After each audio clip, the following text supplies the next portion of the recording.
Setuju? Mau handphone merek apapun, harga berapapun, pastilah handphone tersebut punya baterai. Sekarang pertanyaannya begini, kalau handphone tersebut lowbat, harus diapakan? Kalau handphone yang lowbat tidak dicas, apa jadinya? Mati. Ada gunanya nggak handphone yang baterainya habis? Saya bisa nggak saya banggakan kepada Bapak Ibu? Contoh, saya punya handphone harganya 25 juta, misalnya contoh. Tapi baterainya habis. Lalu ada seorang lagi yang berkata, aku punya handphone harga 200 ribu. Ini pun udah jatuh berkali-kali, nggak rusak-rusak. Tapi baterainya full, lebih guna mana? Baterainya full bukan? Nah sekarang saya contohkan begini, umpamanya anda semua ini adalah handphone. Di dalam diri kita masing-masing itu ada satu unit yang namanya baterai. Saya umpamakan itu baterai iman. Bapak Ibu sadar nggak? Setiap kali kita datang ke gereja, baterai iman kita itu lagi dicas. Kita ngecas handphone kita berapa lama? Durasinya? Handphone saya kalau dicas 2 jam. Kita ibadah berapa lama? Mirip ya? Mirip ya? Maka dari itu kan dibilang tadi awal ibadah, handphone tolong di silent kalau lagi ibadah. Sampai handphone pun disebut muncul di ini LCD. Artinya apa? Selama kita ibadah 2 jam, handphone tolong jangan jadi mengganggu kita untuk beribadah. Sama seperti itu, selama 2 jam handphone kita nggak fungsikan. Sama dalam beribadah seperti ini, kita jangan fungsikan pikiran kita mikir yang lain. Habis ibadah mau kemana ya? Habis ibadah mau ngapain ya? Aduh, habis ibadah kayaknya mesti harus kemajikan lagi nih. Itu tinggalkan dulu selama 2 jam. Konsentrasikan dulu kepada firman Tuhan. Amin. Kita datang ke sini konsentrasikan. Kenapa? Karena berkat yang kedua kita dapat iman. Setiap kali kita ke gereja, iman kita terus dipertambahkan sama Tuhan, dicas terus sama Tuhan. Maka dari itu kalau kita nggak ke gereja, bayangkan apa jadinya baterai iman kita yang lemah. Saya mau tanya begini, kalau kita sudah rajin ke gereja, hari Senin bisa putus asa nggak?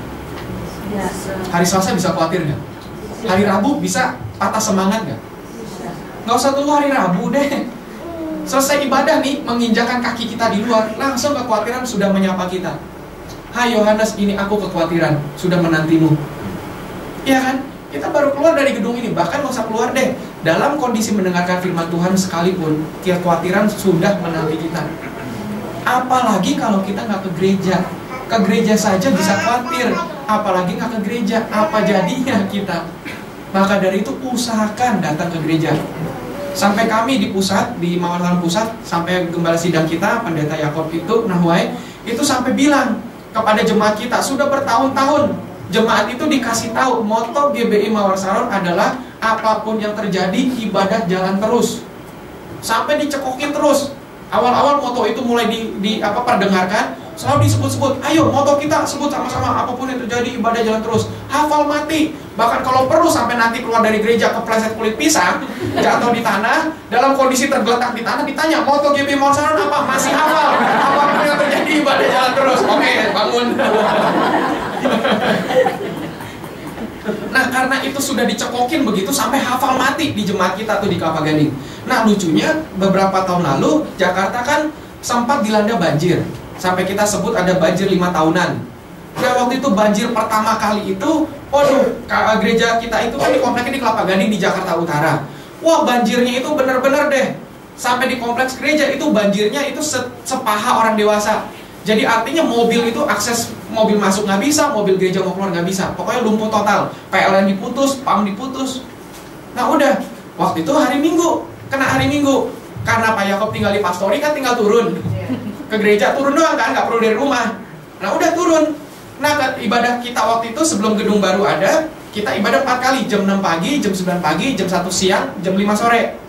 Nah waktu ibadah jam 6 pagi kan biasanya WL pemain musik udah pada datang tuh setengah 6, ada yang 5:15 udah datang, pada saling siap-siap. Nah turunlah Pak Yakob untuk ke gereja. Dia lihat, waduh lapangan parkir banjir, listrik nggak ada, mau ibadah gimana nih? Nah nggak lama kemudian dia tunggu di setengah 6 turun. Nggak lama kemudian WL datang. Walaupun dia pakai celana jeans, tapi atasnya udah kemeja pakai dasi. Dia pegangin begini menerobos banjir. Di jalan begitu menerobos banjir. Nah setelah itu WL-nya tanya kepada Pak Yakob, Pak Gembala, hari ini kita ada ibadah nggak? Langsung papa saya bilang, foto kita apa? Oh iya, apapun yang terjadi ibadah. Dia bilang, oke kalau gitu kita ibadah. Lalu ibadahnya pakai apa nih, kan ada listrik? Masa cuma main gitar doang, gitar akustik sama drum? Kan drum gak perlu listrik kan? Masa cuma gitar akustik sama drum? Udah gak apa-apa, gitar akustik aja, pokoknya main 2-3 lagu, firman Tuhan selesai, amin. Pokoknya gak usah panjang-panjang seperti lazimnya gitu, karena kan kondisi gak memungkinkan. Oke deh, siap, kita laksanakan, udah. Gak lama kemudian 6 kurang 15, 6 kurang 10 pada saling celingak-celinguk, nengok kiri kanan, nih jemaatnya mana? Kan kalau ibadah cuma singer doang kan, mari bapak ibu makin berdiri, gak ada yang makin berdiri, kosong. Tapi waktu 6 kurang 5 itu jemaat mulai berbondong-bondong datang masuk ke gereja.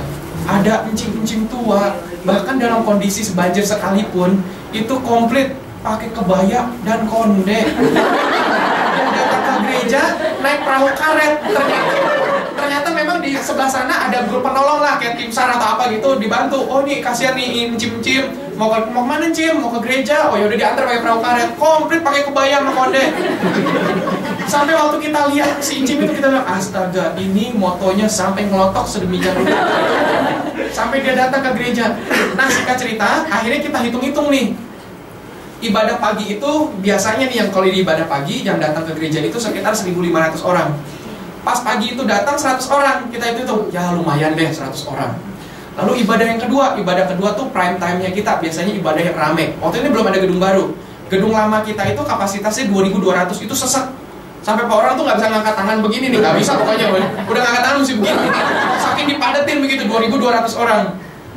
Nah, waktu ibadah kedua itu, yang biasa datangnya 2.200 orang. Nah, akhirnya kita hitung-hitung, karena banjir terkumpul 200 orang. Ya lumayan, puji Tuhan. Tapi pas kita lihat 200 orang, 100-nya itu dari yang ibadah tadi pagi. Nggak mau pulang. Kita udah tanggung banjir. Tapi ya udah. Kita bilang ya udah puji Tuhan deh. Ya udah daripada dia di mana kan udah mendingan di gereja deh. Dari terbit matahari sampai terbenamnya di gereja. Nah, maksudnya adalah begini. Setelah itu kami para pelayan Tuhan sampai pikir-pikir, wah, ternyata moto gereja kita itu sampai melotok di pikiran mereka. Sampai banjir pun diterobos. Jadi nggak hanya mereka bersajak cinta saja kepada pacarnya, lautan pun kuseberangi. Tapi ternyata cinta mereka sama Tuhan, mereka juga bilang kepada Tuhan, Tuhan banjir pun kuseberangi ke dunia. Nah itu artinya saya juga kepengen supaya kita bisa jadikan itu moto dalam hidup kita. Apapun yang terjadi, ibadah jalan terus. Jadi misalnya nih suatu saat nggak tahu nih, bisa entah listriknya lagi apa, ya kan nggak ngerti nih kondisi Athena kan, siapa tahu mati lampu, tetap ibadah jalan terus. Aduh gimana cuma gitar doang? Kuasa Tuhan tuh nggak dibatasin sama alat musik. Mau cuma gitar doang, mau nggak ada gitar nggak masalah. Pergilah ke Cina, lihat gereja bawah tanah yang masih benar-benar di bawah tanah. Orang ngumpet-ngumpet sembunyi-sembunyi, mereka baca Alkitab masih pakai lembaran seperti ini. Saking semangat sampai copot nih.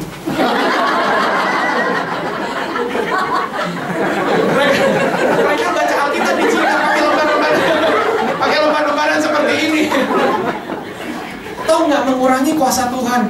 Mereka ini astaga, Bapak Ibu coba cek di internet deh. Saya nggak tahu apa di internet udah ada atau belum videonya. Tapi saya pernah nonton videonya. Ada seorang misionaris ke Cina, dia liput bagaimana mereka nyanyi.